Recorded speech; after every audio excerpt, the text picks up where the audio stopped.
আসসালামু আলাইকুম, আমন্ত্রণ মাইটিভি সংবাদে। আপনাদের সাথে আছি আমি উম্মে সাবরিনা। দর্শক, শুরুতেই জানাবো সংবাদ শিরোনাম। তরুণদের মেধাশক্তি দেশের উন্নয়নে কাজে লাগানোর পরিকল্পনা নিয়ে কাজ করছে সরকার, বললেন প্রধানমন্ত্রী। সব উপজেলায় হবে কারিগরি প্রশিক্ষণ কেন্দ্র। ছাগলকাণ্ডে আলোচিত মতিউর রহমানের স্ত্রী, পুত্র সহ বিদেশ গমনে নিষেধাজ্ঞা, আদালতের আদেশ বাস্তবায়ন করবে পুলিশ, জানালেন আইজিপি। তদন্ত ছাড়া কাউকে দুর্নীতিবাজ বলা যাবে না, বললেন পররাষ্ট্রমন্ত্রী। সরকার প্রশাসনের লোকদের অনৈতিক সুবিধা দিচ্ছে, মন্তব্য রিজভীর। জাতির পিতা বঙ্গবন্ধু শেখ মুজিবুর রহমানের প্রতিকৃতি ও শিক্ষা অনির্বাণে পুষ্পস্তবক অর্পণ করলেন নতুন সেনাপ্রধান জেনারেল ওয়াকারুজ্জামান। এবং রাসেলস ভাইপার নিয়ে আতঙ্ক ছড়ানোর চেয়ে সতর্কতা জরুরি, সচেতনতামূলক দিক নির্দেশনা প্রদান করেছে পরিবেশ, বন ও জলবায়ু পরিবর্তন মন্ত্রণালয়।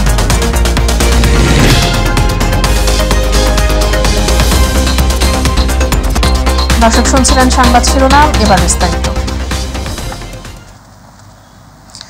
বাংলাদেশকে এগিয়ে নিতে শিক্ষার্থীদের প্রস্তুত করতে শিক্ষার মানোন্নয়ন, বিজ্ঞান, প্রযুক্তি ও শিক্ষার প্রসার এবং গবেষণার উপর সরকার জোর দিয়েছে বলে জানিয়েছেন প্রধানমন্ত্রী শেখ হাসিনা। সকালে রাজধানী ওসমানী স্মৃতি মিলনায়তনে শিক্ষার্থীদের মাঝে পুরস্কার বিতরণ এবং উপবৃত্তি ও টিউশন ফি প্রদান অনুষ্ঠানে তিনি কথা জানান। তরুণদের মেধাশক্তি দেশের উন্নয়নে কাজে লাগানোর পরিকল্পনা নিয়ে কাজ করছে সরকার বলেও মন্তব্য করেন প্রধানমন্ত্রী। আরও জানাচ্ছেন সাইদুর রহমান আবির। শিক্ষাকে সর্বোচ্চ অগ্রাধিকার দিয়েছিলেন জাতির পিতা বঙ্গবন্ধু শেখ মুজিবুর রহমান।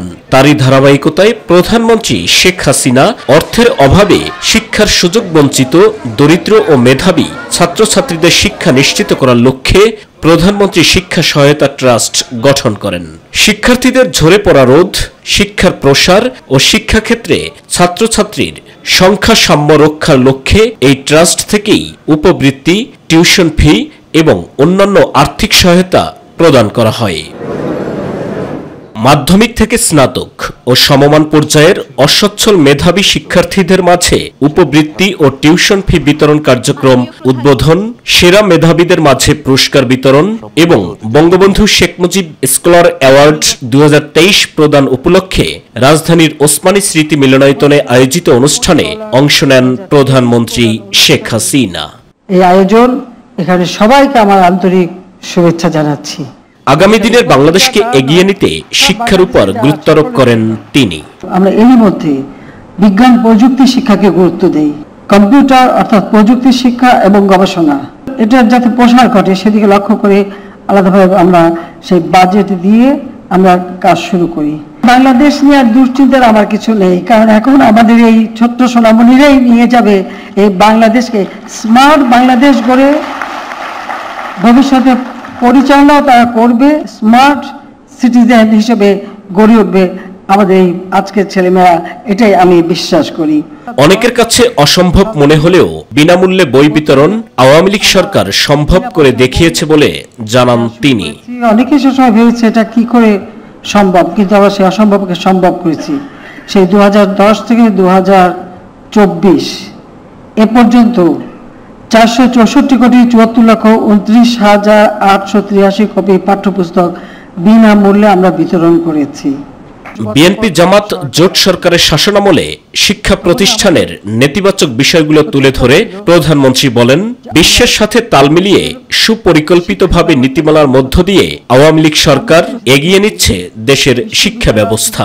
শিক্ষা প্রতিষ্ঠানে অস্ত্রের ঝনঝনানি, বোমাবাজি, সেশন জট ছিল 6 থেকে 7 বছর পর্যন্ত। আমরা অনেকগুলি পদক্ষেপ নেই, ছেলেমেয়েরা শিক্ষায় শিক্ষিত হতে পারে এবং তাদের শুধু দেশে বিদেশে সব জায়গায় কর্মসংস্থান সৃষ্টি হতে পারে, সেদিকে লক্ষ্য রেখেই আমরা বহুমুখী শিক্ষার ব্যবস্থা এবং উচ্চশিক্ষার ব্যবস্থা করে দিয়েছি। এবং সাইদুর রহমান আবির, মাইটিভি, ঢাকা। হৃদযন্ত্রে স্থায়ী পেসমেকার বা হৃদস্পন্দন তৈরির যন্ত্র বসানোর পর নিবিড় পর্যবেক্ষণে রাখা হয়েছে বিএনপি চেয়ারপারসন বেগম খালেদা জিয়াকে এবং তাকে সিসিইউ থেকে কেবিনে স্থানান্তর করা হয়েছে। সোমবার বিকেল 4:30টার দিকে তাকে কেবিনে স্থানান্তর করা হয়। রোববার তাঁর হার্টে পেসমেকার বসানোর পর সিসিইউতে নিবিড় পর্যবেক্ষণে রাখা হয়েছিল। গত শুক্রবার গভীর রাতে হঠাৎ অসুস্থ হয়ে পড়লে রাজধানীর এভারকেয়ার হাসপাতালে ভর্তি করা হয় বেগম খালেদা জিয়াকে। তারপর তাকে ক্রিটিক্যাল কেয়ার ইউনিটে চিকিৎসকদের নিবিড় পর্যবেক্ষণে রাখা হয়। শনিবার থেকে মেডিকেল বোর্ড কয়েক দফা বৈঠকে বসে সাবেক প্রধানমন্ত্রী হার্টে পেসমেকার বসানোর সিদ্ধান্ত দেয়।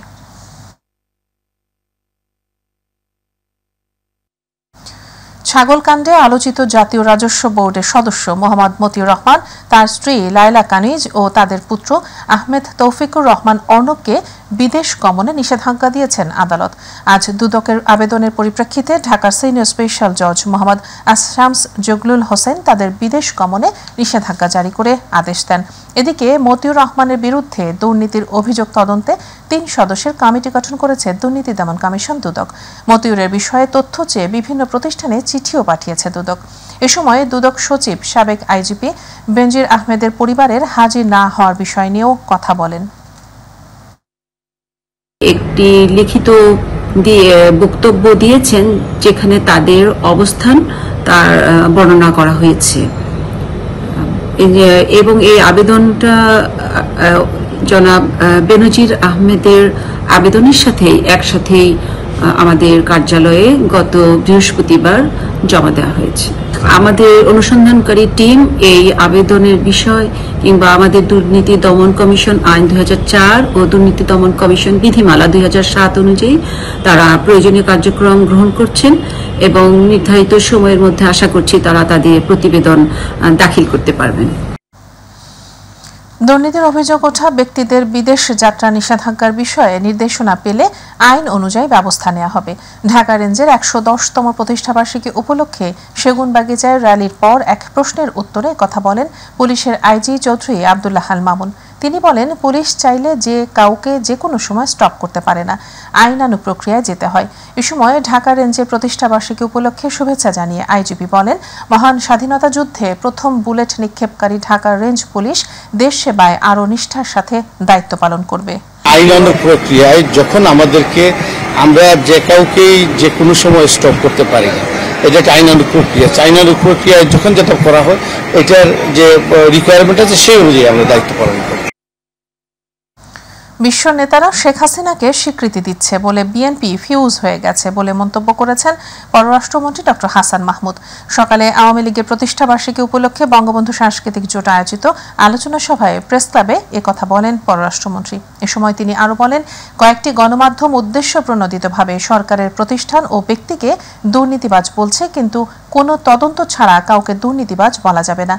কোনো প্রতিষ্ঠানকে উদ্দেশ্য করে এমন সংবাদ না প্রকাশের অনুরোধ জানান পররাষ্ট্রমন্ত্রী।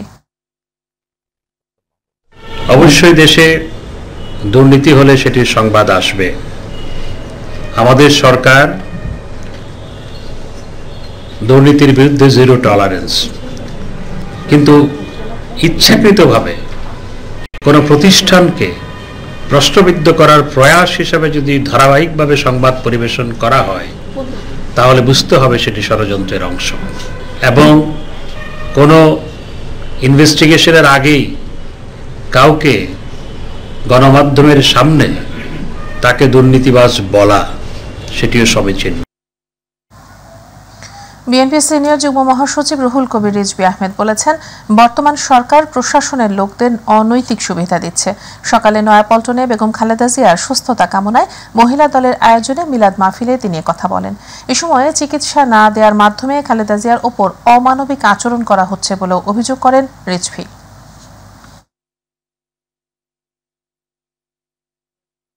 এই যে অনৈতিক প্রবণতার সৃষ্টি করেছেন তার প্রধান পৃষ্ঠপোষক প্রধানমন্ত্রী। আজকে বেনজির কিছুই হবে না, বেনজির এই যা কিছু দেখছেন কিছুই হবে না। সে দুদককে বলেছে যে তার মামলা প্রত্যাহার করতে, আমরা যেটা পেপারে পড়লাম, দেখবেন যে কিছু হবে না, কারণ এরাই তো শেখ হাসিনাকে প্রধানমন্ত্রী টিকিয়ে রেখেছে। জাতির পিতা বঙ্গবন্ধু শেখ মুজিবুর রহমানের প্রতিকৃতি সাভারে জাতীয় স্মৃতিসৌধ ও শিক্ষা অনির্বাণে পুষ্পস্তবক অর্পণ করে শ্রদ্ধা নিবেদন করেছেন নবনিযুক্ত সেনাপ্রধান জেনারেল ওয়াকারুজ্জামান। এ সময় তাঁর সাথে সেনাবাহিনীর ঊর্ধ্বতন কর্মকর্তারা উপস্থিত ছিলেন। আরও জানাচ্ছেন নুসরাত শারমিন। সকালে শিক্ষা অনির্বাণে পুষ্পস্তবক অর্পণ করেছেন নবনিযুক্ত সেনাপ্রধান জেনারেল ওয়াকারুজ্জামান। পরে সেনাকুঞ্জে তাকে গার্ড অব অনার প্রদান করা হয়।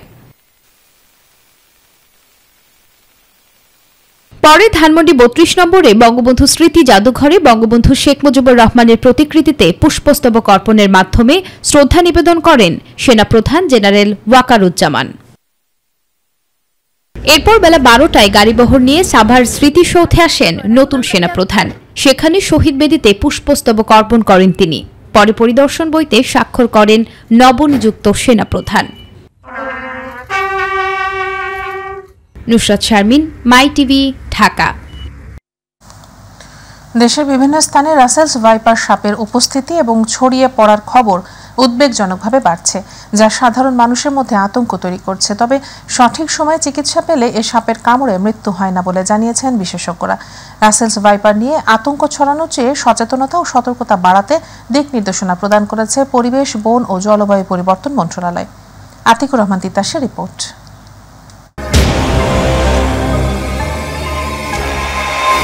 দেশের বিভিন্ন অঞ্চলে রাসেল ভাইপার প্রজাতির সাপের উপদ্রব ও মানুষের উদ্বেগ বেড়ে যাওয়ার প্রেক্ষিতে প্রয়োজনীয় তথ্য ও দিক নির্দেশনা প্রদান করেছে পরিবেশ, বন ও জলবায়ু পরিবর্তন মন্ত্রণালয়। নির্দেশনায় বলা হয়, রাসেল ভাইপারের উপস্থিতি উদ্বেগজনক হলেও এটি মনে রাখা গুরুত্বপূর্ণ যে মানুষের সঙ্গে এই সাপের মুখোমুখি হওয়ার সম্ভাবনা কম। এই সাপ সাধারণত নিচু ভূমির ঘাস বন, ঝোপ জঙ্গল, উন্মুক্ত বন, কৃষি এলাকায় বসবাস করে এবং মানুষের বসতি এড়িয়ে চলে। সাপটি মেটে রঙের হওয়ায় মাটির সাথে সহজে মিশে যেতে পারে। মানুষ খেয়াল না করে সাপের খুব কাছে গেলে সাপটি বিপদ দেখে ভয়ে আক্রমণ করে। রাসেল ভাইপার দক্ষ সাঁতারু হওয়ায় নদীর স্রোতে ও বন্যার পানিতে দেশের বিভিন্ন এলাকায় বিস্তৃত হয়েছে। সাপের কামড় এড়াতে করণীয় সম্পর্কে জানানো হয়েছে। যেসব এলাকায় রাসেল ভাইপার দেখা গেছে সেসব এলাকায় চলাচলে বাড়তি সতর্কতা অবলম্বন করা, লম্বা ঘাস, ঝোপঝাড়, কৃষি এলাকায় হাঁটার সময় সতর্ক থাকতে হবে, গর্তের মধ্যে হাত পা ঢোকানো যাবে না। এছাড়া সংশ্লিষ্ট এলাকায় কাজ করার সময় বুট এবং লম্বা প্যান্ট পরতে হবে। রাতে চলাচলের সময় অবশ্যই টর্চ লাইট ব্যবহার করতে হবে।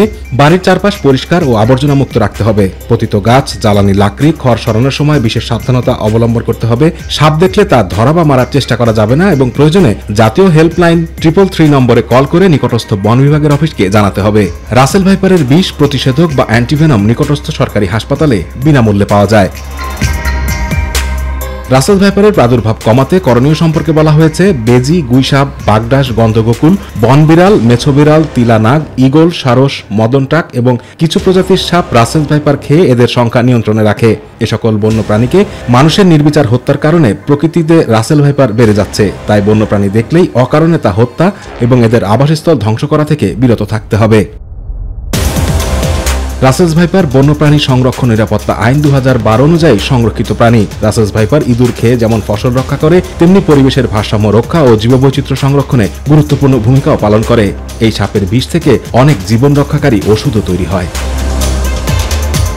Atikur Rahman Titas, My TV. খাদ্যমন্ত্রী সাধন চন্দ্র মজুমদার বলেছেন, মিনিকেট বলে দেশে কোনো ধান নেই এবং বাজারে কোনো চালও নেই। কেউ মিনিকেট নামে চালের বস্তার গায়ে নাম লেখালে তার বিরুদ্ধে নতুন আইনে কমপক্ষে 5 লাখ টাকা জরিমানা ও যাবজ্জীবন কারাদণ্ড হতে পারে। দুপুরে নওগাঁর নিয়ামতপুরে ক্ষুদ্র ও প্রান্তিক কৃষকদের মাঝে বিনামূল্যে সার ও বীজ বিতরণ অনুষ্ঠানে প্রধান অতিথির বক্তব্যে এসব কথা বলেন মন্ত্রী। ধান উৎপাদনে বাংলাদেশ তৃতীয় স্থানে উল্লেখ করে আধুনিক প্রযুক্তির ব্যবহার করে চাষাবাদ বাড়ানো তাগিদ দেন মন্ত্রী।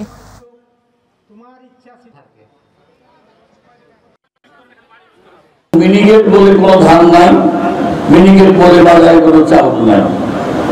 আমরা সে বস্তার গায়ে পরিষ্কার জাতের নাম মিলালা এখন লিখে দিচ্ছে 2829 কাটারি, সম্পা কাটারি ইত্যাদি। মিনিকেট বলে যে চালের বস্তা লিখবে তার বিরুদ্ধে নতুন আইনে কমের পক্ষে 5 লক্ষ টাকা জরিমানা আর যাবজ্জীবন কারাদণ্ড, এই ব্যবস্থা নতুন আইনে দেওয়া হয়েছে।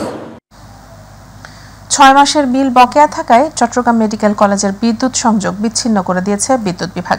সকাল 10:30টার দিকে প্রতিষ্ঠানটির সংযোগ বিচ্ছিন্ন করে দেওয়া হয় বলে জানিয়েছেন বাংলাদেশ বিদ্যুৎ উন্নয়ন বোর্ড চট্টগ্রামের প্রধান প্রকৌশলী রেজাউল করিম। তিনি জানান, চট্টগ্রাম মেডিকেল কলেজ ও হাসপাতালে 6 মাসের বিল বাবদ প্রায় 1,28 লাখ টাকা বকেয়া রয়েছে। এর মধ্যে কলেজের মিটারে বকেয়া রয়েছে প্রায় 60 লাখ টাকা। তাই কলেজের সংযোগটি বিচ্ছিন্ন করা হয়েছে। যেহেতু হাসপাতালে হাজার হাজার রোগী ভর্তি রয়েছেন, তাই হাসপাতালের সংযোগটি বিচ্ছিন্ন করা হয়নি। তবে বকেয়ার বিষয়টি প্রতিষ্ঠান প্রধানকে অবহিত করা হয়েছে।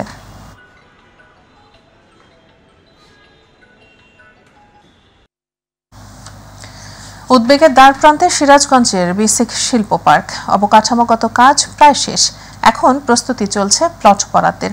ব্যবসায়িকভাবে শিল্প পার্কটি চালু হলে আর্থসামাজিকভাবে আমূল পরিবর্তন ঘটবে এই জেলার, পাশাপাশি দূর হবে বেকারত্ব। এদিকে প্রকল্প সংশ্লিষ্টরা বলছেন দিন রাত কাজ চলমান রয়েছে, আগামী মাসেই প্লট বরাদ্দের প্রক্রিয়া করা হবে। প্রতিনিধি HM মোনায়েম খানের রিপোর্ট, জানাচ্ছেন আতিকুর রহমান তিতাস। বঙ্গবন্ধু যমুনা বহুমুখী সেতুর পশ্চিম পাশে সিরাজগঞ্জের সদর উপজেলার প্রায় 400 একর জমিতে বিসিক শিল্প পার্কটি বাস্তবায়ন হচ্ছে। শিল্প মন্ত্রণালয়ের অধীনে প্রায় 719 কোটি 21 লাখ টাকা ব্যয়ে প্রকল্প হাতে নেয় সরকার। এরই মধ্যে প্লট বরাদ্দের জন্য শিল্প পার্কের অবকাঠামোগত কাজ যেমন রাস্তা, ড্রেন, লেক, দেয়াল, গেটের কাজ শেষ হয়েছে। এছাড়া বিদ্যুতের খুঁটি ও বাইরের অংশের গ্যাস লাইন স্থাপন করা হয়েছে। চলতি জুনেই সম্পন্ন হবে বাকি কাজ। রাস্তা, ড্রেন, কালভার্ট, রোড ডিভাইডার সহ ম্যাক্সিমাম কাজই শেষের পথে। প্রায় 17 কিলোমিটার রাস্তা 400 একর জমির ভিতরে নির্মাণ করছি। ড্রেন হলো 400 একরের ভিতরে 31 কিলোমিটার বিভিন্ন সাইজের ড্রেন এবং কালভার্ট নির্মাণ কাজ প্রায়শই সম্পন্ন হয়ে গেছে। স্থানীয় বাসিন্দা উদ্যোক্তারা বলছেন, এখানে শিল্প কারখানা চালু হলে শ্রমবাজার সৃষ্টি হবে, বেকারত্ব দূর হওয়ার পাশাপাশি এই অঞ্চলের আর্থসামাজিক অবস্থারও পরিবর্তন ঘটবে। শিল্প পার্কে বিভিন্ন প্রতিষ্ঠান এখানে কাজ শুরু করে দিয়েছে। অতি দ্রুত কোম্পানিগুলোকে যেন প্লট বরাদ্দ দেওয়া হয়। এই শিল্প পার্ক বাসের জন্য অত্যন্ত গুরুত্বপূর্ণ। সিরাজগঞ্জের যারা নারীরা আছেন তারা যদি এই বেসিক শিল্পগুলিতে বেশি কাজ করার সুযোগ পায় তাহলে আসলে তারা ঘরে বসে কাজ করতে পারবেন। স্থানীয় সংসদ সদস্য জানালেন, নৌ, রেল ও সড়ক পথের সুব্যবস্থা থাকায় বিসিক শিল্প পার্কের উদ্যোক্তারা বাড়তি সুবিধা পাবেন। স্বল্প খরচে ও কম সময়ে পণ্য আনা নেওয়া করতে পারবেন তারা।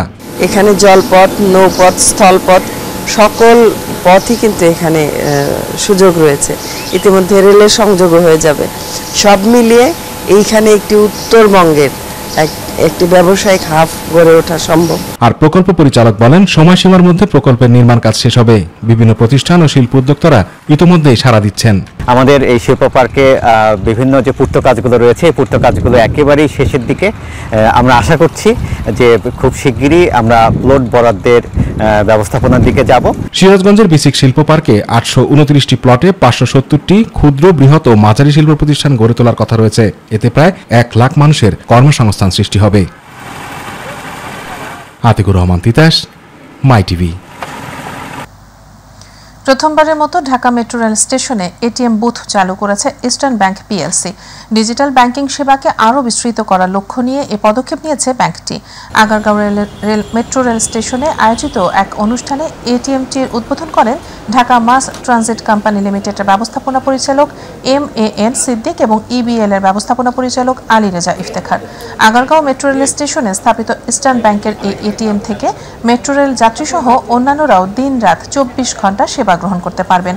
অনুষ্ঠানে অন্যান্যের মধ্যে উপস্থিত ছিলেন EBL এর উপব্যবস্থাপনা পরিচালক M খুরশেদ আনোয়ার, কমিউনিকেশনস ও এক্সটার্নাল অ্যাফেয়ার্স বিভাগ প্রধান জিয়াউল করিম, ডিজিটাল আর্থিক সেবা বিভাগ প্রধান আহসান উল্লাহ চৌধুরী সহ আরও অনেকে। এরই সাথে সংবাদের শেষ প্রান্তে আমরা যাবার আগে আরো একবার জানিয়ে দিচ্ছি সংবাদ শিরোনামগুলো। তরুণদের মেধা শক্তি দেশের উন্নয়নে কাজে লাগানোর পরিকল্পনা নিয়ে কাজ করছে সরকার, বললেন প্রধানমন্ত্রী। সব উপজেলায় হবে কারিগরি প্রশিক্ষণ কেন্দ্র। ছাগলকাণ্ডে আলোচিত মতিউর রহমানের স্ত্রী, পুত্র সহ বিদেশ গমনে নিষেধাজ্ঞা। আদালতের আদেশ বাস্তবায়ন করবে পুলিশ, জানালেন আইজিপি। তদন্ত ছাড়া কাউকে দুর্নীতিবাজ বলা যাবে না, বললেন পররাষ্ট্রমন্ত্রী। সরকার প্রশাসনের লোকদের অনৈতিক সুবিধা দিচ্ছে, মন্তব্য রিজভী।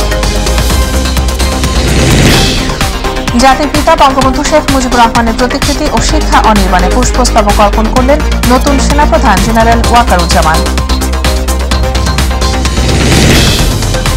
এবং রাসেলস ভাইপার নিয়ে আতঙ্ক ছড়ানোর চেয়ে সতর্কতা জরুরি, সচেতনতামূলক দিক নির্দেশনা প্রদান করেছে পরিবেশ, বন ও জলবায়ু পরিবর্তন মন্ত্রণালয়।